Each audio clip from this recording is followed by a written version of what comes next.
नमस्कार दोस्तों, एक बार फिर से आप सभी का टू द पॉइंट चैनल में स्वागत है। दोस्तों, आज के इस वीडियो में यूपी ट्रिपल एससी पेट एग्जाम के लिए गणित के प्रीवियस ईयर के प्रश्नों को सॉल्व करेंगे। देखिए दोस्तों, पेट एग्जाम में गणित से केवल 5 प्रश्न पूछा जाता है, 5 अंकों का पूछा जाता है। इसलिए आप लोग इस वीडियो को पूरा ध्यान से देखिए किस प्रकार के प्रश्न पेट एग्जाम में पूछे जाते हैं। तो चलिए शुरू करते हैं। पहला प्रश्न आपके सामने है। यह प्रश्न दोस्तों प्रीवियस ईयर में पूछा गया था, तो इसको कैसे सॉल्व करना है आप लोग ध्यान से देखिए। प्रश्न है दोस्तों, रूट के अंदर क्वेश्चन मार्क बटा 196 बराबर 72 बटा 56। यहां पर दोस्तों क्वेश्चन मार्क के स्थान पर क्या होगा, क्या मान आएगा, आपको निकालना है। तो कैसे सॉल्व करेंगे, देखिए दोस्तों, आपको यहां पर क्वेश्चन मार्क के स्थान पर क्या करना है, यक्स मान लेना है। लिखेंगे दोस्तों, रूट के अंदर यक्स लिखेंगे, यक्स बटा 196 बराबर 72 बटा 56। यहां पर दोस्तों क्वेश्चन मार्क के स्थान पर यक्स माना गया है। अब देखिए दोस्तों, यहां पर वर्गमूल निकल जाएगा 196 का। 196 का वर्गमूल क्या होता है, 14 होता है। तो 14 लिख देंगे। और यहां पर यक्स का वर्गमूल निकलेगा नहीं, तो इसे रूट यक्स में ही रखेंगे, ठीक है। और बराबर 72 बटा 56, ये ऐसे ही रहेगा, बहुत ही आसानी से आएगा। अब आपको क्या करना है, रूट यक्स बराबर पक्षांतर करना है, 72 बटा 56 ऐसे ही रहेगा। यहां पर 14 जो भाग है बराबर के दूसरी तरफ आएगा तो गुणा हो जाएगा, गुणे 14 हो गया। 14 से ये 56 कट जाएगा, 14 चौका 56, और 4 से ये 72 कट जाएगा, 18 चौका 72। तो रूट यक्स का मान क्या आया, 18 आया। आपको यक्स का मान निकालना है, तो रूट हटाने के लिए क्या करेंगे, दोनों पक्षों का वर्ग कर देंगे, ठीक है। तो लिखेंगे दोनों पक्षों का वर्ग करने पर, दोनों पक्षों का जब वर्ग करेंगे तो रूट यक्स के स्थान पर यक्स बचेगा, और यहां पर 18 का स्क्वायर हो जाएगा, ठीक है। 18 का स्क्वायर क्या हो जाएगा, 18 18 में कितना होता है, 324 होता है। तो 324 आपका यहां पर आंसर आ गया, सी ऑप्शन आपका यहां पर राइट हो जाएगा, ठीक है। चलिए दूसरा प्रश्न देखते हैं। दूसरा प्रश्न है दोस्तों, 885 गुणे 885 गुणे 885 प्लस 115 गुणे 115 गुणे 115 बटा 885 गुणे 885 प्लस 115 गुणे 115 माइनस 885 गुणे 115। इसको सॉल्व करना है, सरल करना है, ठीक है। तो कैसे सरल करेंगे, कैसे सॉल्व करेंगे इसको देखिए। 885 को हम क्या करेंगे, ए मान लेंगे। 885 बराबर ए हो गया, और 115 बराबर बी हो गया, ठीक है। यहां पर देखिए 885 तीन बार है, तो ए की घात 3 लिख देंगे, प्लस है प्लस लगा देंगे। 115 तीन बार है, तो b की घात 3 कर देंगे, क्योंकि 115 को आपने b माना है, 885 को a माना है, ठीक है। बटा यहां पर 885 गुणे 885 है, मतलब 2 बार है, तो a का स्क्वायर लिख देंगे, ठीक है। प्लस 115 गुणे 115 मतलब 2 बार है, तो b का स्क्वायर लिख देंगे, ठीक है। माइनस है, माइनस लगाएंगे। 885 गुणे 115 है, 885 का मान a है तो a लिखेंगे, 115 का मान b है तो b लिखेंगे। आपका a square plus b square minus a b हो गया, ठीक है। अब आगे सॉल्व करेंगे। A cube plus b cube बराबर सूत्र होता है ए प्लस बी एक ब्रैकेट में, और एक ब्रैकेट में a square plus b square minus a b, सूत्र याद रखिएगा, बटा ये वाला a square plus b square minus a b. देखिए दोस्तों, यहाँ पर दोनों सेम है, तो ये दोनों कट जाएगा, और क्या बचेगा आपका, ए प्लस बी आपका बचेगा। ए प्लस बी का मान क्या है, ए का मान है 885 प्लस बी का मान है 115, दोनों को जोड़ लेंगे क्या हो जाएगा, 1000 हो जाएगा, ठीक है। डी ऑप्शन आपका यहाँ पर राइट हो जाएगा। तो इस प्रकार के सवाल दोस्तों बहुत ही आसानी से ऐसे लगते हैं। चलिए अगला प्रश्न देखेंगे। अगला प्रश्न है, √5 माइनस √3 बटा √5 प्लस √3, ये किसके बराबर है, आपको सॉल्व करना है। इस प्रकार के सवाल दोस्तों परिमेयीकरण पर लगते हैं। इसमें दोस्तों हरों का परिमेयीकरण करना पड़ेगा। तो देखिए कैसे लगेगा, यहां पर लिखेंगे √5 माइनस √3 बटा √5 प्लस √3। यहां पर देखिए हरों का परिमेयीकरण करने के लिए जो हर में जो संख्या होती है उसी का ऊपर नीचे गुणा कर देते हैं, बस चिन्ह बदल जाता है, प्लस है तो माइनस कर देते हैं। यहां पर क्या करेंगे, √5 माइनस √3 बटा √5 माइनस √3, दोनों का आपस में गुणा कर देंगे। इसका आपस में गुणा करिए, इसका आपस में, तो यहां पर क्या हो जाएगा, ऊपर क्या हो जाएगा, √5 माइनस √3, दोनों सेम ही है, तो √5 माइनस √3 का होल स्क्वायर हो जाएगा, ठीक है। √5 माइनस √3 का होल स्क्वायर बटा, यहां पर देखिए √5 प्लस √3 और √5 माइनस √3 है, अलग अलग चिन्ह है, तो यहां पर अलग अलग हो जाएगा, √5 का स्क्वायर माइनस √3 का स्क्वायर हो जाएगा। ठीक है, यहाँ तक क्लियर है। अब आगे सॉल्व करिए। ये देखिए दोस्तों, a माइनस बी का होल स्क्वायर का सूत्र बन रहा है √5 माइनस √3। ठीक है, तो क्या करेंगे, तो a स्क्वायर के स्थान पर √5 का स्क्वायर करेंगे तो 5 हो जाएगा। ठीक है, माइनस √3 का स्क्वायर करेंगे तो +3 हो जाएगा। और आगे -2ab मतलब 2 का √5 √3 में गुणा करेंगे तो 5 दिए 15, 2√15 हो जाएगा। ठीक है, बटा यहाँ पर देखिए √5 का होल स्क्वायर करेंगे तो 5 हो जाएगा और माइनस √3 का होल स्क्वायर करेंगे तो 3 हो जाएगा। इसको सॉल्व करिए, 5 3 8, 8 माइनस 2√15 हो गया, बटा 5 में से 3 घटाएंगे तो 2 आ जाएगा। ठीक है, अब देखिए दोस्तों, यहाँ पर क्या करेंगे, कॉमन ले लेंगे। कितना कॉमन लेंगे, 2 कॉमन ले लेंगे तो यहाँ 8 के स्थान पर 4 बचेगा और आगे 2√15 के स्थान पर -15 बचेगा। ठीक है, और बटा 2 ऐसे ही है, 2 से 2 आपका कट जाएगा तो क्या बचेगा, 4 माइनस √15। ठीक है, क्या बचेगा, 4 माइनस √15। यही आपका आंसर हो गया, बी ऑप्शन आपका राइट हो गया। तो दोस्तों ये थोड़ा सा कैलकुलेशन इसमें आपको करना था, परिमेयीकरण करना था। ठीक है, तो इस प्रकार के सवाल दोस्तों ऐसे ही लेंगे। चलिए अगला प्रश्न देखते हैं। अब अगला प्रश्न है, टीवी सेट का मूल्य 30% घटाने पर उसकी बिक्री 20% बढ़ गई, दुकानदार की आय पर उसका क्या प्रभाव पड़ा। इस प्रकार के सवाल दोस्तों एक सूत्र पर लगता है, इसको याद रखिएगा। सूत्र बता रहे हैं, पहले देखिए यहाँ पर 30% घटाने पर तो क्या लिखेंगे, -x लिखेंगे। सूत्र बनाएंगे, 30% घटाने पर उसके बाद 20% बढ़ जाती है तो +y करेंगे, उसके बाद माइनस प्लस का -xy/100। ठीक है, इसी सूत्र पर यह सवाल लगेगा। ठीक है, तो यहाँ पर देखिए 30% घटाने पर तो क्या करेंगे, -x के स्थान पर लिखेंगे -30, आगे प्लस y के स्थान पर क्या लिखेंगे, 20% बढ़ गई तो y के स्थान पर 20 लिखेंगे, फिर आगे -xy है मतलब 30 गुणे 20 करेंगे, 30 गुणे 20/100। सॉल्व करिए, 0 से 0 कैंसिल, 0 से 0 कैंसिल हो गया। 30 में 20 घटाएंगे तो क्या बचेगा, 30 में 20 घटाएंगे तो -10 बचेगा, क्योंकि यहाँ माइनस है और आगे माइनस है, माइनस लगाएंगे, 3 दूनी 6, 3 का 2 में गुणा करेंगे 6 हो जाएगा। ठीक है, अब यहाँ 10 और 6 जोड़ लेंगे तो -16 हो जाएगा, -16% घटी। ठीक है, क्या हो जाएगा, -16% घटी, माइनस का मतलब घटा। ठीक है, तो यहाँ पर डी ऑप्शन आपका राइट हो जाएगा। तो इस प्रकार के सवाल दोस्तों ऐसे ही लगते हैं इसी सूत्र पर। चलिए अगला प्रश्न देखेंगे। अब अगला प्रश्न है, 4 खिलाड़ियों की औसत उम्र 18.5 वर्ष है, अगर कोच की उम्र भी इसमें शामिल की जाए तो औसत उम्र 20% बढ़ जाती है, तो कोच की उम्र क्या है आपको बताना है। तो देखिए दोस्तों, सबसे पहले क्या करेंगे, 4 खिलाड़ियों की कुल आयु आप निकाल लेंगे। क्या करेंगे, 4 खिलाड़ियों की कुल आयु ज्ञात करेंगे। लिखेंगे 4 खिलाड़ियों की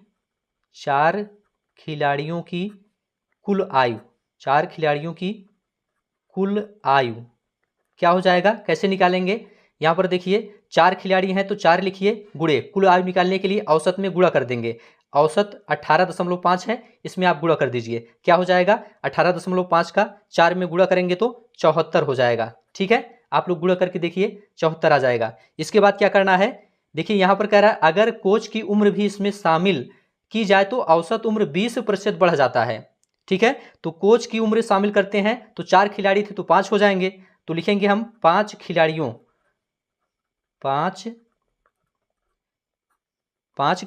का नया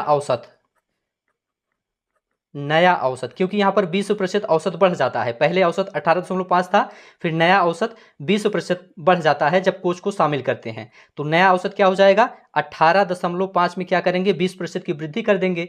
तो 20% वृद्धि करेंगे, इसका मतलब 120/100 से गुणा करेंगे। ठीक है, इसको सरल करेंगे दोस्तों, 0 से 0 कैंसिल हो जाएगा, 2 पंचे 10, ये कट जाएगा, 2 छंग 12। उसके बाद 18.5 का 6 में गुणा करके 5 से भाग करेंगे तो आपका 22.2 हो जाएगा। ये नया औसत है दोस्तों। ठीक है, अब आपको क्या निकालना है, 5 खिलाड़ियों की कुल आयु निकालना है। जैसे 4 खिलाड़ियों की कुल आयु आपने ज्ञात किया, वैसे लिखेंगे 5 खिलाड़ियों की कुल आयु। 5 खिलाड़ियों की कुल आयु आप निकालिए, 5 खिलाड़ियों की कुल आयु बराबर हो जाएगा, क्या करेंगे, 22.2 में 5 से गुणा कर देंगे। नया औसत जो है उसमें हम 5 से गुणा कर देंगे, तो 22.2 में 5 से गुणा करेंगे तो कितना हो जाएगा, 111 हो जाएगा। ठीक है, अब आपको कोच की आयु निकालना है। किसका निकालना है, कोच की आयु कैसे निकलेगा, 111 में 74 को माइनस कर देंगे, 111 - 74 बराबर क्या हो जाएगा, बराबर दोस्तों 37 हो जाएगा। तो 37 वर्ष यहाँ पर आपका राइट हो जाएगा, डी ऑप्शन। ठीक है, कितना आएगा? 37 वर्ष आएगा। ठीक है, कैसे आएगा कोच की आयु? देखिए 5 खिलाड़ी कुल आयु 111 है, तो 5 खिलाड़ी कुल आयु में 4 खिलाड़ी कुल आयु माइनस कर देंगे तो कोच की आयु आसानी से आ जाएगी। ठीक है, 111 में 74 माइनस करेंगे तो 37 हो जाएगा। तो इस प्रकार के सवाल दोस्तों ऐसे ही लगते हैं। चलिए अगला प्रश्न देखते हैं। अब अगला प्रश्न है, यदि रूट 1 प्लस 27 अपान 169 बराबर 1 प्लस एक्स अपान 13 तो एक्स का मान क्या है, आपको यह बताना है। तो चलिए इसको सॉल्व करते हैं। यहाँ पर दोस्तों पहले रूट के अंदर सॉल्व करेंगे। लिखेंगे दोस्तों रूट, यहाँ पर देखिए 169 का एक में गुणा करेंगे तो 169 ही रहेगा और 27 जोड़ लेंगे तो 196 हो जाएगा। 196 बटा 169 रूट के अंदर। ठीक है, और बराबर यहाँ पर 13 एलसीएम ले लेंगे तो ऊपर क्या बचेगा? 13 प्लस एक्स, मतलब कि 1 13 में 13, 13 एक नाम 13 प्लस एक्स बचेगा। ठीक है, अब आगे क्या करेंगे? 196 का वर्गमूल क्या होता है? 14 होता है और 169 का वर्गमूल 13 होता है। तो ये 14 बटा 13 हो गया और बराबर ये 13 प्लस एक्स बटा 13। ठीक है, नीचे वाला 13 13 से कैंसिल हो जाएगा तो आपका क्या हो जाएगा? 75 कर लेंगे। 13 प्लस एक्स बराबर 14 और एक्स बराबर 14 में 13 घटा देंगे तो 1 आपका यहाँ पर आंसर हो गया। ठीक है, यहाँ पर आपका ए ऑप्शन राइट हो जाएगा। तो इस प्रकार के सवाल दोस्तों ऐसे ही लगते हैं। चलिए अगला प्रश्न देखेंगे। सभी प्रश्न ध्यान से देखते हुए चलिए, ये सभी प्रश्न प्रीवियस ईयर में पूछे गए हैं। अगला प्रश्न देखेंगे। अब अगला प्रश्न है, 37 सही 1/2 में कुल कितने 1/8 हैं? देखिए दोस्तों आसान प्रश्न है, ये भी प्रश्न पूछा गया है प्रीवियस ईयर में। तो कैसे सॉल्व करेंगे? लिखेंगे 37 सही 1/2 भागे 1/8। 37 सही 1/2 में 1/8 का भाग कर देंगे, आपका आंसर आ जाएगा। कैसे करेंगे? 37 का 2 में गुणा करेंगे 74, एक ऊपर जुड़ जाएगा 75, इसे हम 75/2 लिखेंगे। यहाँ पर भाग है तो भाग के स्थान पर गुणे का निशान लगाएंगे और अगला जो भिन्न है उसका मान बदल जाएगा, हर ऊपर हो जाएगा और अंश नीचे हो जाएगा। 8/1 हो गया। ठीक है, 2 का भाग हो जाएगा 8 में, 2 चौक 8 और 4 का 75 में गुणा हो जाएगा तो 300 आपका आंसर हो जाएगा। ए ऑप्शन आपका यहाँ पर राइट हो गया। आसान प्रश्न था, बहुत ही आसानी से इसको आप सॉल्व कर सकते हैं। चलिए आगे बढ़ते हैं, अगला प्रश्न देखेंगे। अगला प्रश्न है रूट 36.1 बटा 102.4। देखिए दोस्तों दशमलव समान अंकों पर है, इसलिए हम क्या करेंगे? दशमलव को हटा देंगे। कैसे सॉल्व करेंगे? यहाँ पर हो जाएगा दोस्तों ऊपर 361 बटा 1024, दशमलव हटा देंगे तो आपका 361 बटा 1024 बचेगा। अब इसको सॉल्व करेंगे। देखिए 361 का वर्गमूल क्या होता है? 361 का वर्गमूल 19 होता है, 19 लिखेंगे। बटा 1024 का वर्गमूल क्या होता है? इसका वर्गमूल 32 होता है, 32 लिखेंगे। तो 19 बटा 32 विकल्प में आपका सी ऑप्शन है, सी ऑप्शन आपका राइट हो जाएगा। तो कितना आसान प्रश्न है, ऐसे ही प्रश्न पूछे जाते हैं पेड एग्जाम में, आसानी से आप इसको सॉल्व कर सकते हैं। चलिए अगला प्रश्न आप देखेंगे। अगला प्रश्न है, एक शहर की जनसंख्या में 4% की वार्षिक वृद्धि होती है परंतु स्थानांतरण के कारण 1/2% वार्षिक तक घट जाती है। 3 वर्षों में वृद्धि का प्रतिशत क्या होगा, आपको यह बताना है। तो इस प्रकार के सवाल कैसे लगेंगे? देखिए दोस्तों आपको पहले लिखना है, माना शहर की वर्तमान जनसंख्या 100 है। लिखेंगे माना शहर की वर्तमान जनसंख्या क्या है? 100 है। ठीक है, यहां पर दोस्तों 3 वर्षों में वृद्धि का प्रतिशत आपको बताना है। 3 वर्ष बाद कितनी जनसंख्या हो जाएगी? देखिए एक वर्ष में 4% की वृद्धि हो रही है, लेकिन उसी साल 1/2% की कमी भी हो रही है। ठीक है, तो 4 में क्या करेंगे? 1/2 मतलब 0.5 माइनस कर देंगे तो क्या हो जाएगा? 3.5 बचेगा। इसका मतलब औसतन हर साल 3.5% के हिसाब से वृद्धि हो रही है। ठीक है, तो क्या करेंगे? 3 वर्ष बाद निकाल लेंगे। 3 वर्ष बाद जनसंख्या क्या हो जाएगी? लिखेंगे 3 वर्ष बाद जनसंख्या वर्तमान में कितना है? 100 है, तो 100 लिखेंगे गुणे 3 वर्ष बाद, मतलब कि 3 बार आपको गुणा करना पड़ेगा वृद्धि करके। कितना वृद्धि करेंगे? 3.5 की वृद्धि करेंगे 100 में। 100 में 3.5 की वृद्धि करेंगे तो 103.5 हो जाएगा। क्या होगा? 103.5 बटा 100, फिर 103.5 बटा 100, 3 बार इसका आपस में गुणा करेंगे। फिर लिखेंगे, यहाँ लिखते रहें 103.5 बटा 100, 3 बार गुणा करेंगे तो इनको सॉल्व करेंगे। गुणा करके आप लोग कैलकुलेशन करिए, 100 से 100 कैंसिल हो जाएगा। उसके बाद ऊपर का आपस में गुणा, नीचे का आपस में गुणा करके भाग करिए तो आपका आ जाएगा 110.8। कितना आ जाएगा? 110.8 आ जाएगा। 3 वर्ष बाद जनसंख्या। पहले कितना था? 100 था, आपने माना है। उसके बाद 3 वर्ष बाद कितना हुआ? 110.8 हुआ। तो कितनी वृद्धि हुई? तो प्रतिशत वृद्धि आप निकालिए। प्रतिशत वृद्धि बराबर क्या हो जाएगा? 110.8 में क्या करेंगे? माइनस कर देंगे 100 को। ठीक है, थोड़ा सा ऊपर करते हैं, 110.8 में क्या करेंगे 100 माइनस कर देंगे तो क्या हो जाएगा आपका 10.8 आपका आंसर हो जाएगा, 10.8%। ठीक है, यहाँ पर आपका डी ऑप्शन बिल्कुल राइट हो जाएगा। तो इस प्रकार के सवाल दोस्तों ऐसे ही लगेंगे। चलिए अगला प्रश्न अब देखेंगे। अगला प्रश्न है 13 परिणामों का औसत 68 है, पहले 7 का औसत 63 है और आखिरी 7 का औसत 70 है, तो 7वें का परिणाम क्या है आपको यह बताना है। इस प्रकार के सवाल दोस्तों आसानी से लगेंगे। देखिए कैसे लगते हैं। पहले आपको क्या करना है, 13 परिणामों का योग आपको निकालना है। जो औसत दिया है इससे आप योग आसानी से निकाल सकते हैं। योग निकालना होगा तो क्या करेंगे, जो संख्या है 13 इसका गुणा 68 में कर देंगे, मतलब औसत में कर देंगे। तो क्या लिखेंगे, पहले लिखेंगे 13 परिणामों का योग, तो लिखिए 13 परिणामों का योग, 13 परिणामों का योग बराबर क्या हो जाएगा 13 गुणे 68 बराबर क्या हो जाएगा, दोनों का गुणा करिए, दोनों का गुणा करेंगे तो 884 हो जाएगा। ठीक है, चलिए आगे अब देखते हैं। पहले 7 का औसत 63 है, तो क्या करेंगे पहले 7 का योग निकाल लेंगे। लिखेंगे पहले 7 का योग, पहले 7 का योग कैसे होगा, 7 का गुणा किस में करेंगे 63 में कर देंगे। पहले 7 का योग मतलब 7 का गुणा 63 में, तो कितना हो जाएगा 7 गुणे 63 बराबर आपका हो जाएगा 441। ठीक है, इसके बाद क्या है, आखिरी 7 का औसत 70 है, तो लिखेंगे आखिरी 7 का योग, आखिरी 7 का योग, आखिरी 7 का योग क्या हो जाएगा 7 गुणे, यहाँ पर औसत कितना है 70 है, आखिरी 7 का औसत 70 है तो 7 गुणे 70 कर देंगे, क्या हो जाएगा 7 सत्ता 49 मतलब 490 हो गया। ठीक है, अब क्या निकालना है, 7वां परिणाम आपको बताना है, तो लिखेंगे 7वां परिणाम, 7वां परिणाम बराबर क्या हो जाएगा, यहाँ पर देखिए दोस्तों इन दोनों का आपस में योग कर देंगे। क्या लिखेंगे 441 प्लस 490 और इसमें क्या करेंगे माइनस कर देंगे 13 परिणामों का योग, जो 884 है इसको इसमें माइनस कर देंगे, तभी आपका 7वां परिणाम निकलेगा। तो क्या करेंगे 441 और 490 इसका योग करेंगे, क्या हो जाएगा 931 हो जाएगा। ठीक है, 931 हो जाएगा। थोड़ा सा ऊपर करते हैं, 931 माइनस 884 कर देंगे। ठीक है, तो कितना हो जाएगा, घटा देंगे तो 47 आपका यहाँ पर आंसर हो जाएगा। 931 में आप 884 माइनस करेंगे तो 47 आपका यहाँ पर आंसर हो जाएगा। ए ऑप्शन आपका राइट हो जाएगा। तो ये सभी प्रश्न दोस्तों पेड एग्जाम में पूछे गए थे, इतने ही प्रश्न अभी तक पूछे गए हैं।